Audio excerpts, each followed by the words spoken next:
Pinakamataas na pagpupuri pa pasalamat ay tanging sa ating mahal na Panginoon. Praise the Lord.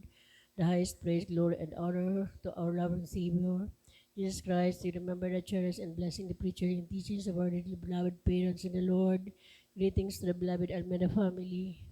Beloved preacher, sa inyo po lahat, mga kapatid, praise the Lord. Magandang gabi, praise the Lord. Hallelujah. Nais ko po na mahal, pasalamatan mahal na Panginoon. Hallelujah. Wala man po maniwal bago.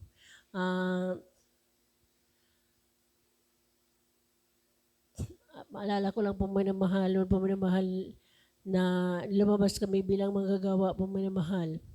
Within 6 years po minamahal na naranasan po namin mga minamahal yung grabing kahirapan. Halos, siguro lahat naman mga mature na mga Kristiyano, mga nauna mga kasama namin dito sa Dako ng Salog na witness nila. Na-witness niyo po kung paano kami grabing kahirapan na aming naranasan. Praise the Lord. Hallelujah. Dahil po minamahal na nung bilang kami manggagawa, nung tayo po yan mga minamahal, yung parang lahat ng bagay nasa sayo. Kasi sabihin pa man na hirap, nung panahon na yan mga minamahal, pag lumuhod ka lang, mayroon ng mayroon kape, kahit hati-hati po minamahal ka isang stick ng kape, mayroon po kami nga minamahal. Hindi mo kailangan na maghanap buhay, mag-isip kung saan kukuha. Basta mananalangin, pag mag-provide ang mahal na Panginoon, hati-hati kami mga manggagawa, praise the Lord. At hindi namin iniisip kung saan kukuha ng pambayad ng tubig, ng ilaw, kung anong bagay. Basta ang alam lang po minamahal, pag nagpupuri ka sa mahal na Panginoon, ang lahat sinusupply ng mahal na Panginoon. Hindi ko po mga namahal na yung maalala na yung pinagkulang kami ng mahal na Panginoon ng time, bagamat nung time na mga namahal talagang mahirap po minamahal, pero parang hindi ko nararanasan yung kahirapan. Kasi po minamahal yung satisfied ka po minamahal sa lahat ng anong meron po minamahal sa araw-araw dahil sanay na po kami minamahal na yung nagpa-fasting po minamahal. Praise the Lord. At noon po minamahal, naalala ko po nung magpupuri, yung may puri pa na 2:00 na madilang araw na may personal devotion po minamahal. Tapos yung kailangan po minamahal, yung 6 or 7 po minamahal, mag-start na kami ng puri. Ng general puri po minamahal. Sabi ko, yung lahat na gawain sa pastoral house, sabi ko, ayaw ko po minamahal na yung mag-start yung puri po minamahal, hindi pa natatapos yung mga gawain kasi naalala ko po noon mga minamahal, aalis ka lang sa purian. Yung may mga personal ka na, yung mag-CR lang po minamahal at saka yung bawal maglaba. Bawal na lahat. Aalis lang po minamahal kung bago yung pag mag-follow up po minamahal, at least may 3 hours po minamahal na puri. Halos araw-araw po minamahal na yan yung pagpupuri. Hindi man ako nakakasama sa mga follow-up po minamahal. Nandun po minamahal na palagi kami nasa pagpupuri sa gawain sa loob ng pastoral house. Minsan po minamahal, naisip ko, gusto ko rin po makasama. Kasi pag dumating po yung mga manggagawa, ang sabi nila, yung kwentuhan po minamahal, nakakain po sila ng mga minamahal, kinagkukwentuhan sila ng yung mga kapatiran, pinapakain po sila mga minamahal. Bagamat ang sabi ng beloved o Pinoon na pag pumunta kayo sa mga kapatiran, sabihin niyo na palaging busog. Ganun po minamahal kasi yung sabihin na yung palaging mayroon kasi huwag niyo sabihin na kung wala kaming pagkain sa loob ng pastoral house.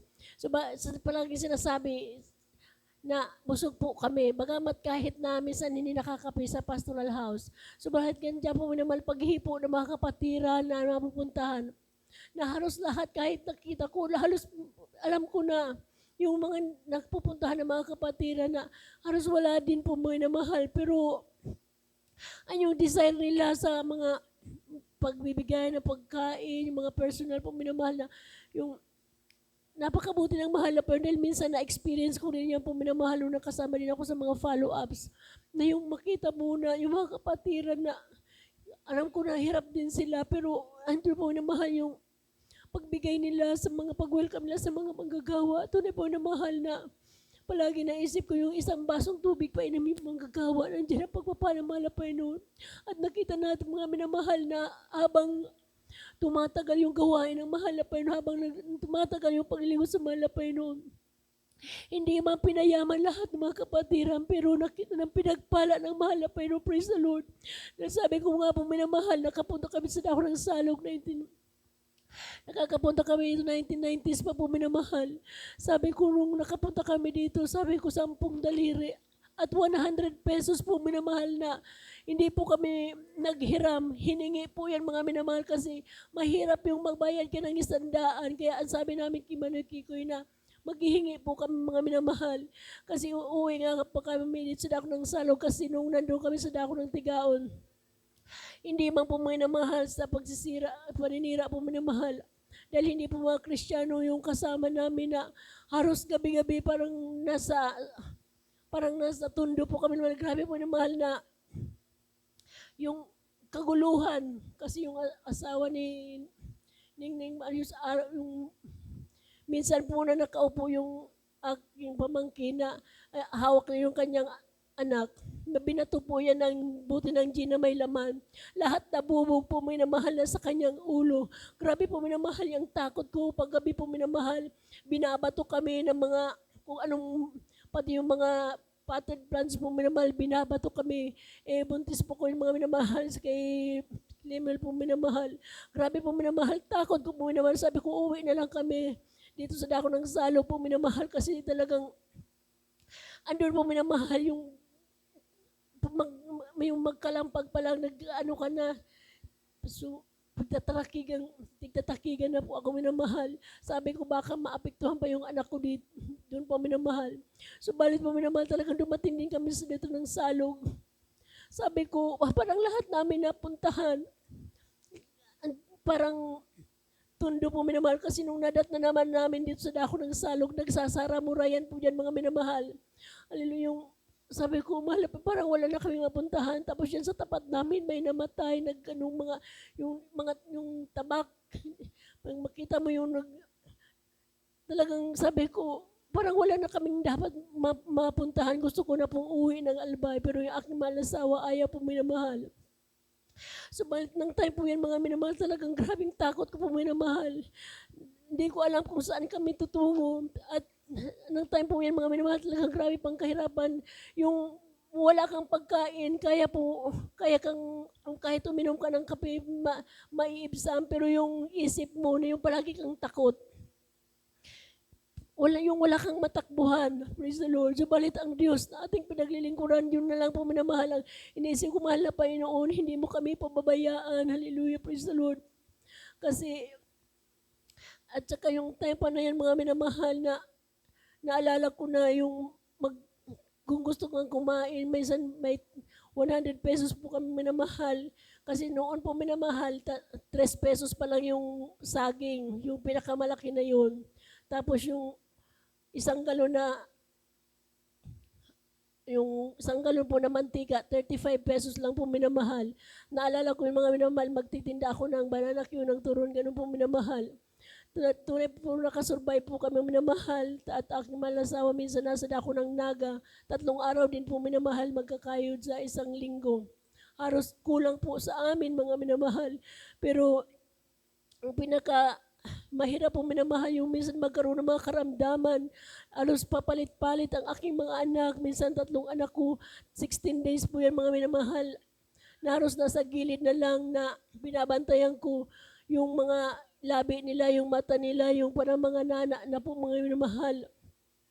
Nilalagyan ko na lang ng baby oil para matanggal yung parang mga naglalak na yung mga bibig nila, yung mata nila hindi na dumidilat. Grabe po naman, halos pagkain, hindi ka na kumain dahil ayaw mong iwanan yung mga anak mo. Praise the Lord. At isang duyan po minamahal, na ilang anak ko na yung isang duyan na yan, tinatagpi-tagpi para po minamahal. Diyan ako makakapagpahinga, para yung mga anak ko diyan, kalong-kalong ko po sa mga minamahal. Hindi naman pwedeng hindi kami iwanan, kasi maghahanap buhay. Halos sa alternate po, kasi mga minamahal, yung pang nagtatrabaho sa aking mahal na asawa po minamahal sa ako na Naga City. Praise the Lord. So, balit napakabuti ng mahal na Panginoon. Hallelujah, na talaga minsan maisip mo yung kabutihan ng mahal na Panginoon. Ni sa panaginip, ni sa maghinginay, sabi ko, mahal na Panginoon, sa panahon na ito, kung iisipin mo kung anong mayroon ng dating panahon. Talagang kung wala ang Diyos na ating pinaglilingkuran. Sabi ko nga po, minamahal, naisip ko minsan na yung nadatan namin sa dahon ng salog, yung mga hindi naglingkod sa mahal na Panginoon, yun pa rin ang buhay. Andun pa rin sila sa mga bisyo. Maging sa kanilang mga katayuan, hindi naman sa hindi man tayo pinayaman ng mahal na Panginoon. Pero po minamahal, sabi ko, ibang-iba yung mga naglilingkod sa mahal na Panginoon. Nandiyan po ang pagpapala ng mahal na Panginoon sa bawat isa sa atin. Praise the Lord. Praise the Lord. At pinapasalamatan kong mahal na Panginoon, minsan lang po noon na sa nakikitv po mga minamahal, yung aking mga anak na uuwi, minsan umiiyak na, sabi na, yung pinasarahan sila. Sabi ng aking mahal na asawa, uuwi, yung bibili din tayo ng TV, sabi ko po naman, hindi nga tayo makabili ng 3 kilong bigas na aalis ka 3 kilong bigas na may iwan mo sa amin, TV pa nga mabili mo. Pero talagang totoo ang Diyos na aming pinaglilingkuran. Minsan po umuwi siya po minamahal na mayroon dalang TV na maliit po minamahal. Tuwang-tuwang aking mga anak. Praise the Lord, hallelujah. At minsan po minamahal kasi isang duyan nga po nga minamahal ang aming mayroon sa loob ng bahay. At doon yung katre po minamahal. Ni isang upuan wala po minamahal. Duyan lang po mga minamahal. Sabi ng mga asawa, bibili din tayo ng sala set. Sabi ko, lahat ng sinasabi mo bibili, pero sabi ko, saan ka naman kukuha? Sabi, huwag mo kasing i-underestimate ang kalooban ng mahal na Panginoon. Tunay mo naman, minsan na umuwi siya, may dalang isang sala set na walang barnes. Yung pong naman inuhulog-hulugan niya ng 150. Puminamahal. Nandiyan po minamahal na sabi ko, minsan na kung babalikan mo yung mga ginawa ng mahal na Panginoon. Tunay po minamahal na talagang ipinubay niya ng mahal na Panginoon. Nagkaroon kami ng salasit na yung bamboo po minamahal. Para sa kahit nung sa panahon na ito, nagkaroon na kami ng tindahan po minamahal. Na halos ayaw ko po yun alisin kasi sabi ko, grabe ang sentimental value ng mga minamahal. Sabi ko, kung wala ito, wala kaming maupuan ng mga panahon. Praise the Lord. So, napakabuti ng mahal na Panginoon. Praise the Lord. Hallelujah. Tunay pang minamahal na minsan maging sa noon nung naalala ko na nagbagyo, yung malakas na bagyo. Nang time po yan, mga minamahal, nagtitinda na rin po kami minamahal. Nag-uutang kami ng paninda. Yung drum po minamahal, tamang-tama, walang bigas po minamahal. Yung aking mga anak, naalala ko yung tatlo kong anak na nakakatuwa at minsan yung maano ka mo minamahal, palit-palit sila mga minamahal dun sa drum na sabi, ate ako naman kasi kada hangin po mga minamahal, yung anak ko minamahal, papasok dun sa drum kasi natatakot po sila sa hangin at kasi natuklapan po kami ng yung bubong po minamahal kasi ang liit ng bahay namin. Tunay po nag-aaway yung mga anak ko, mga maliliit pa, kasi papalit-palit sila doon sa drum. Sabi ako naman, kasi doon gusto nga po nila mas-safe sila doon sa drum po minamahal. Napakabuti ng mahal na Panginoon. Sabi ko, mahal na Panginoon, minsan alalahanin mo yung mga ginawa ng mahal na Panginoon. Praise the Lord, hallelujah, na walang panahon. Naisiksik mo sa ating mga isip na manlamig tayo sa mahal na Panginoon. Subalit minsan may mga time talaga na kahit anong ginawa ng mahal na Panginoon, mga pagpapala, minsan may mga time dahil sa ating mga pagkukulang. Nagkakaroon po tayo mga minamahal ng mga, yung hindi ka naman nag-doubts, pero yung hindi mo pagawa sa kalooban ng mahal na Panginoon, andun po minamahal. Dahil minsan po minamahal na, dito nga napakalapit yung pastoral house. Hindi pumunta po ako mga minamahal dito na sabi ko maglilinis kasi may mga anak po ako minamahal. Ang rason ko po minamahal ng panahon na yan, sabi ko hindi na ako manggagawa. Kung dumating ang manggagawa, di maglinis sila kasi obligasyon nila yan. Tunay po hindi yung kanalugdan ng mahal na Panginoon. Praise the Lord, hallelujah. Kung anong aming, yung nga sabing grabing kahirapan po minamahal, kung anong aming nakukuha, yun din lang aming kakainin. Subalit po minamahal, nagkaroon ng grabing trials po minamahal, na grabing karamdaman na aking mahal na asawa. Tunay po minamahal ng time na yan, lumuhod kami sa mahal na Panginoon, mahal na Panginoon. Ano ang kalooban mo sa amin? Kasi kung pasan, alam namin na ang Diyos mayaman, ang Diyos makapangyarihan. Pero kami, bakit hirap na hirap kami? Naalala ko ng time na yan. Grabing karamdaman, halos palit-palit. Nung time na yan, lumuhod ko. Ako sabi ko, mahal na Panginoon, anong kalooban mo gagawin namin? Nung time na yan, mga mahal, may karamdaman ng aking mahal na asawa. Nung afternoon na nalangin kami, minamahal, ang sabi niya, yung tungkulin natin, balikan natin. Kagaya po, minamahal ng paghatid sundo ng mga kapatiran noon kasi nung naalala ko po minamahal, meron kami yung hinuhulog-hulugan namin na tri-mobile. Minsan po minsan di kami nakakadalo dahil gustuhin man namin dumalo. Yung mga kapatiran po minamahal, inagagahit yung aking biyanan kasi minsan pag binilang mo yung kapatiran, minsan 20, 19, pinakababa na yung 17, ay nagagalit ang aking beloved biyanan na kung magkadisgrasya daw po minamahal. Kaya kami po minamahal. Sabi ko mamaya, ano namin, gabing-gabi na kami, kahit late na kami nadalo. Pero talaga minsan maalala mo yung mga kapatiran, hallelujah, na pag andar ng tri-mobile, makita mo lalabas din sila. Praise the Lord. Sabi ko, mahal na Panginoon, yung hindi ka naman naiinis pa, yung tuwang-tuwa ka na, yung kapatiran, yung talagang yung desire nila na makapagpuri sa mahal na Panginoon. Minsan po mo na mahal na dumadalo tayo noon dyan sa pagdating sa may LCC na yan, na yung truck nga po nga na mahal na ginamit ng mahal na Panginoon dito sa atin na yung isang choir stage yung nagkakaway-kaway pa. Pero minsan parang naiinis pa ako minamahal. Sabi ko, parang itong sabi ko, artista po minamahal. Sabi ko, hindi naman kami bagay sa itong mga uniform namin. Tapos yung sa loob ng truck po minamahal, alam niyo yung mga minamahal na tayo ay nakapayong. Sabi ko, ito parang proud pa na yung nakapayong tapos namumuulam. Pero minsan naisip ko, mahal na Panginoon, bigyan mo naman kami ng sasakyan, yung mga bagay naman sa aming mga damit. Praise the Lord. Kasi,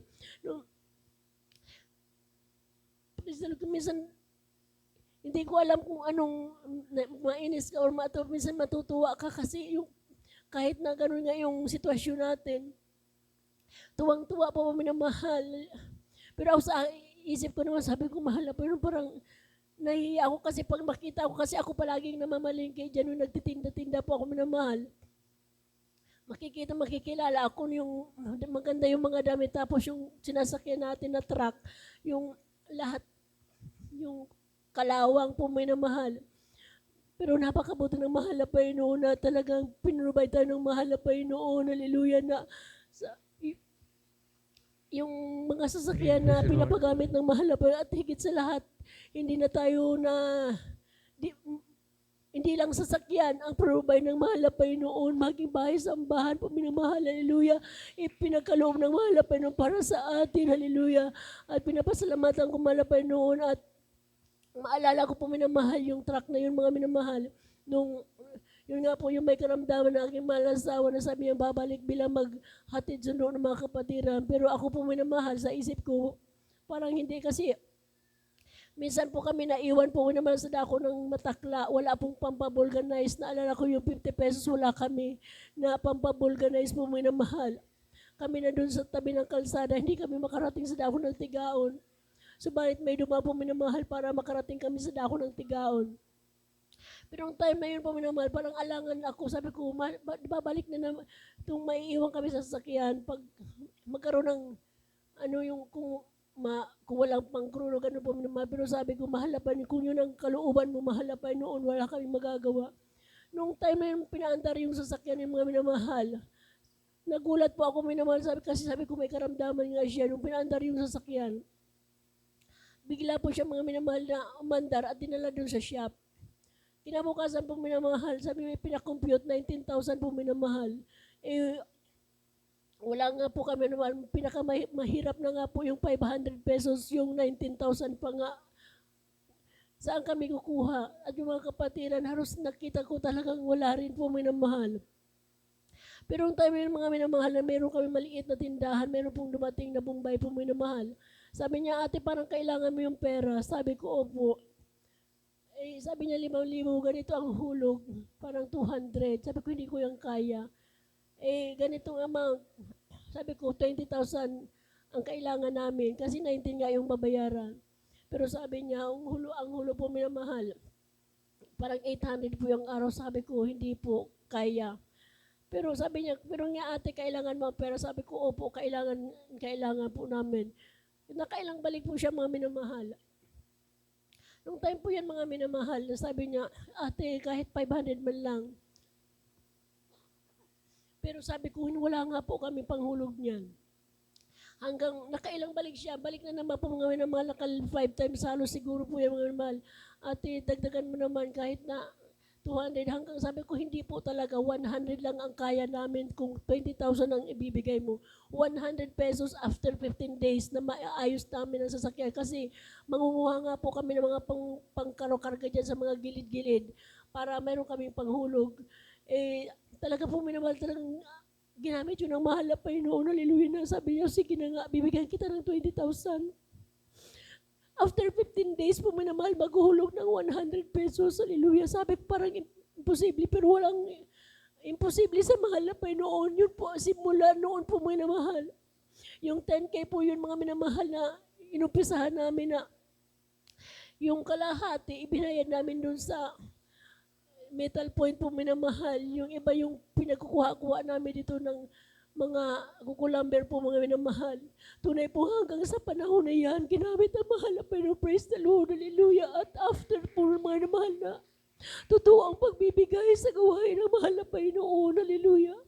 Dahil nung after mga 1 month po siguro yun, na nagsabi din po ating preacher noon na magbigay sa gawain ng mahal na Panginoon. Sabi ko parang, alam ko po minamahal kasi sabi ko pag wala ka kasing pera, mahirap talaga yung wala ka talaga, mahirap nga po minamahal. Sabi ko parang, kasi may giving na po minamahal, may special offering, mayroon pa pong pledges po minamahal. Sa isip ko po, kasi yung pledges po, sabi niya may isulat yung sa papel. Sabi, ang isip ko po minamahal, hindi po talaga yung sa akto na gusto kong magbigay kasi po minamahal, kasi pledges po minamahal. Ang sabi dun sa pledges na yung wala ka naman magbigay ko, ang isip ko po minamahal, para mahinto na yung kaka-announce po minamahal ka. Sabi ko, akala ko yung 3,000 po minamahal, napakalaki na yun kasi yung 100 nga po mahirap na sa amin. Sabi ko baka ma-stop na kasi kawawa naman yung mga kapatiran na gusto rin yung parang wala na nga ipapamasahe, magbibigay pa. Pero medyo pabiro po ako minamahal kay Sister Cellphone noon. Sabi ko, sige na, isulat mo sa papel yung ganong halaga. Tunay po pag kinagabayhan po minamahal, mayroon nabasa ko sa cellphone po minamahal na you claim sa MLoyer. Sabi mo na aking mahal na asawa, mga ano lang yan, may mga pumapasok talaga dyan na i-claim daw ganun. Pero kinabukasan, di po ako minamahal na nagsabi na ganun po. Sa aking beloved biyanan, iniwan ko po yun si Yasser po minamahal yung anak ko na may kukunin lang, sabi ko, sandali lang. Yung pumunta po ako minamahal sa MLoyer po minamahal, talagang mayroon po minamahal, yung alagang 3,000 po minamahal na yun. Pero sabi ko, wala nga kang pamasahe, wala kaming gatas, wala lahat.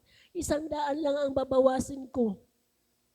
Pero po minamahal yun sa Prime po minamahal, kung paano narinig ko yung mga ibang mga papatutuo na may tinig na nagsasabi. Nung time po yun mga minamahal, sabi ko, kukuha ko ng 100.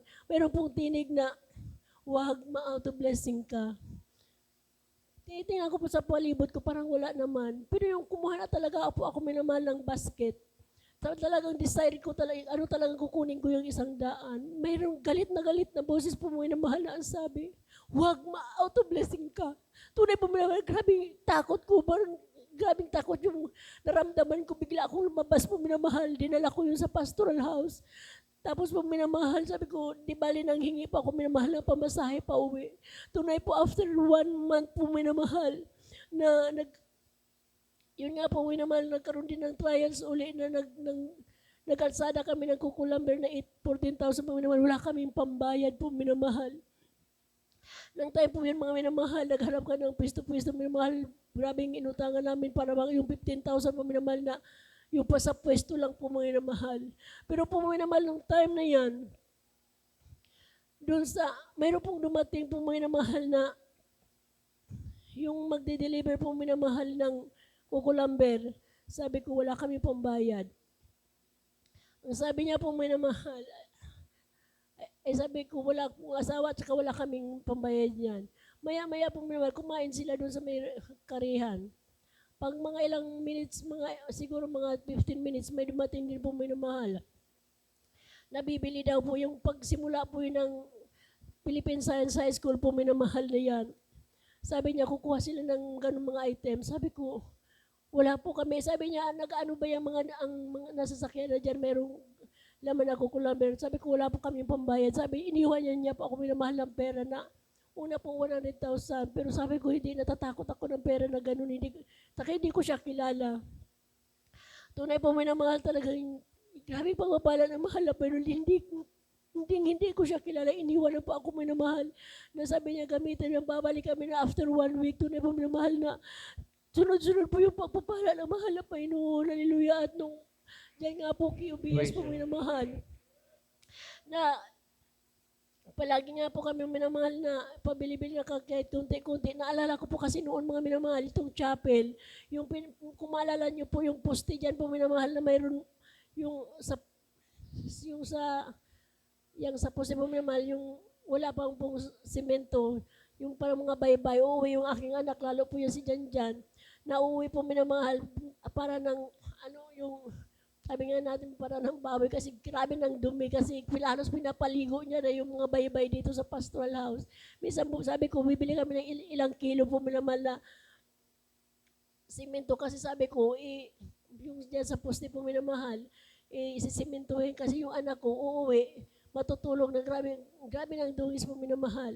Yung desire mo lang po minamahal para sa mahal na Panginoon niya, kaya yung mga maliit na bagay, yung maalala ko po minamahal mga time na yan, talagang sabi ko, iniisip mo lang pala sa mahal na Panginoon yung gagawin mo para sa mahal na gawain. Kaya sabi ko nga po minamahal, kung nung lumabas kami ng pastoral house, sabi ko, kung diretso tayo na sumunod sa kalooban ng mahal na Panginoon, sabi ko, hindi na tayo nagdanas ng grabing kahirapan. Subalit po, minsan, pinapahintulot ng mahal na Panginoon mga bagay na yan para turuan tayo ng mahal na Panginoon, hallelujah, na ipakita ng Diyos na kung sa ating pagsunod sa kalooban ng mahal na Panginoon, mas makapangyarihan siya ang lahat ng bagay kanya niyang ipoprovide.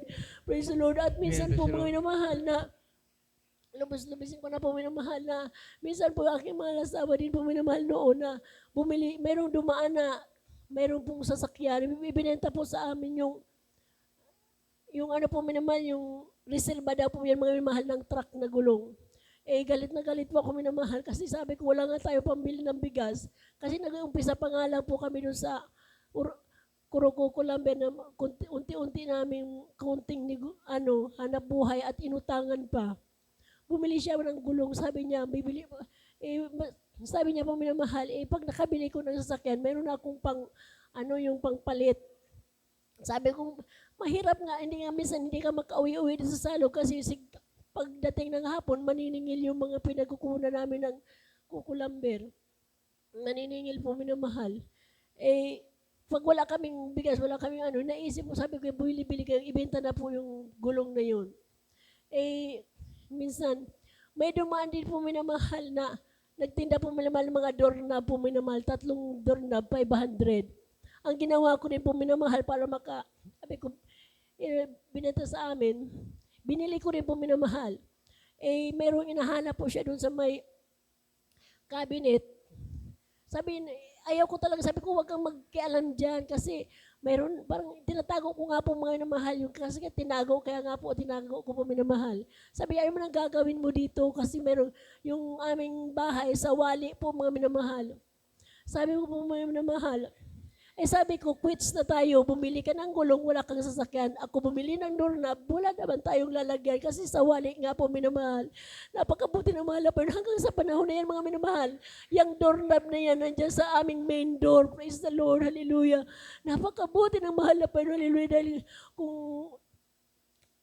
kulang pa po minamahal, isang buong araw po minamahal, kung pag-usapan ang mga pagpapala ng mahal na Panginoon, praise the Lord, hallelujah.